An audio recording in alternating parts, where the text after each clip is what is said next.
Well there, folks. Hope you're all doing well. Just a nice rainy day here, which is always welcome here in summer. Cools things off and gives us a break from watering, so it's definitely good to see. And I just wanted to do a quick video on the Sago palm here, which is putting out a new flush of fronds, which is awesome to see. Yeah, really, really cool. So it's got, it's always had, actually I'm trying to think, when we had it, it might have only had one ring of fronds, and then pretty quickly it put out a second flush, had that for several years, and then it defoliated like 2 winters ago, grew back those two, I don't even know what you call them, those two sort of rings of fronds, and now it's finally putting out a third tier here, which is awesome. And it's so nice because at this stage, once it's sort of matured, these fronds, the ends are quite spiky, but at this stage it's really like kind of soft and feathery. It's really, kind of feels like rubber. It's really nice. But yeah, these are really been opening up quite quickly.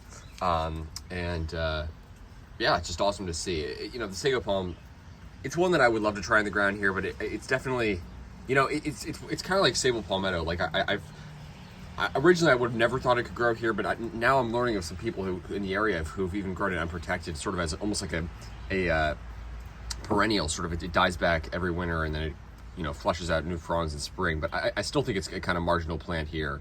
Probably would require some protection. There's a lot of palms, a lot of different palms and palm-like plants like that.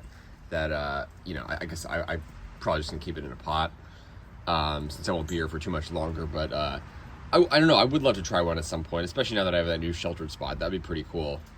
Yeah, I don't know. I mean, and now I'm actually debating it since I have that good sheltered spot in the back there. But yeah, actually, I want to know your guys' thoughts. What do you think?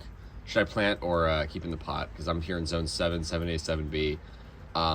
That spot in the back is remarkably sheltered at the new house. It's got like walls on 2 sides, and it's got a huge ring of bamboo and like fencing around, so it's really, really sheltered back there. But obviously it still gets, the temperatures are still just as cold, just less wind chill. But yeah, I mean, the main point is that we got the new flush of fronds there on the Sago palm, which is awesome to see. So yeah, that's really, really cool. And yeah, I love Sago palms. Not actually true palms, of course. They're cycads. Cycads are actually more closely related to conifers, even though they obviously look much more like palms, because they're cone-bearing plants. They actually produce these huge cones. Some of them are massive that I've seen, and some of them grow like the fronds are like more than like 10 feet across. They can become huge. Some of them. This cycad is a clumping species, and I've seen some, especially in like Southern California, that have like tons of trunks and fill in massive spaces. But the actual individual trunks themselves, usually the fronds don't get to be like super wide, but they can grow to be pretty big plants, probably same height as like a needle palm. So yeah, they're just really, really awesome. Very common across the South, Southeast, Texas, and then into the warm parts of the Southwest and California, and then yeah, up into even the Pacific Northwest. So, pretty hardy species. Definitely seem to be hardy in Zone 8. They're all over Virginia Beach. They get damaged in a bad winter there, but they really seem pretty fully hardy there. Especially, if they die back, they almost always recover. But, yeah, really awesome plant. And another thing that differentiates them from palms is they, when they flush out all these new fronds, they all come out at once. So this whole ring is emerging. You can see them all stemming from that one, they're all coming from the same point, and you got many fronds emerging at the same time, whereas with palms they just sort of the spear keeps being pushed up through the trunk of the palm, and then they send up sort of sporadic fronds. The fronds don't all come out at the same time. You got one frond, and then you got to wait for another one.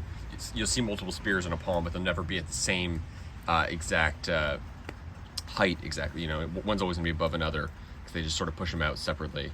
But these all come out together. So yeah, just wanted to share that with you. Sago palm, Cycas revoluta, great species, and yeah, definitely tempting to put in the ground because it is, it's got some size to it now, which is awesome. Take care, folks.